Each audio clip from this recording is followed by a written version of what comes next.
Hey guys, today I'm going to show you how to replace the Turbocharger Wastegate Actuator Solenoid from this Mercedes A-Class. Also, I'm going to show you a couple of tests you can do. But first, let me show you how these components work and what they do. Down here we've got the turbo under this heat shield. Exposed up here is the actuator, which is basically the switch for the turbocharger. Once this actuator is activated, it will pull this little rod, which will close a valve.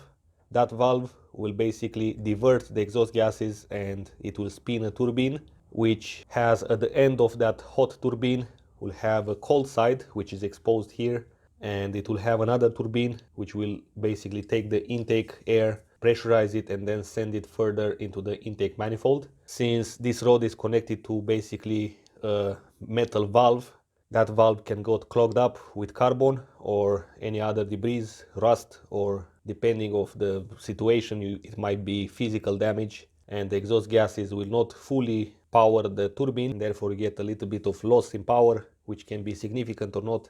Or the actuator can be broken or weak and therefore does not have enough power to pull this rod.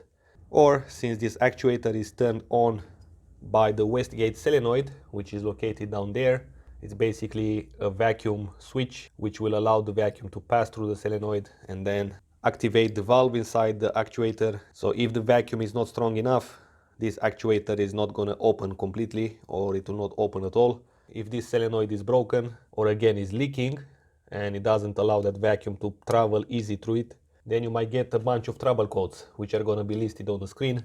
Disconnect this vacuum line, connect your hand vacuum pump. You should not apply too much vacuum, and I placed here a fuse on the rod so you can see when it moves, and here it comes. It moves and it stays also in position, and as you can see, it doesn't require too much vacuum. With that being said, now let's get to the solenoid itself. Alright, first I'm going to remove this hose out of the way so you can see better what I'm doing there. Just like that. And you've got here the evaporative solenoid and the Wastegate solenoid, which are sharing the same vacuum line from the intake manifold. You can see there are two 10mm nuts. And finally, the solenoid is free.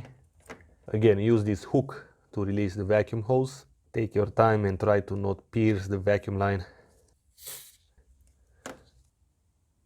Now let's see how to test up the solenoid. Since we know that through this line the solenoid is getting the vacuum from the intake, I'm going to connect my hand vacuum pump. As you can see, I apply vacuum and it's not leaking, which is exactly what you want to see. You could hear that click. Let's do this one more time. Yeah, you can see how the vacuum is decreasing. This is a 100% confirmation that the solenoid works. Here is the part number if you need it. It's impossible to mix up the hoses since you've got a thicker and a thinner one. Now let's reconnect this hose. Alright guys, that was pretty much it. If you have any questions regarding this type of problems, let me know in the comments below. I will try to answer to all of them.